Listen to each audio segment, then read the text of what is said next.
याचा आपण अर्थ काय घ्यायचा?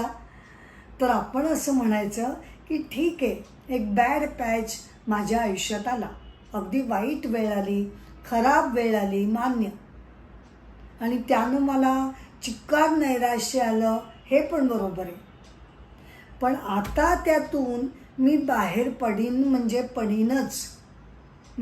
आणि एकदा का आपण ही हिंमत दाखवायला सुरुवात केली की बघा, तुम्ही बघता बघता मनातलं जे अंतर सामर्थ्य आहे ते हळूहळू ती स्ट्रेंथ वरती वरती यायला लागते आणि आपल्यासमोर जे काही प्रॉब्लेम असतील ते सॉल्व्ह व्हायला सुरुवात होते.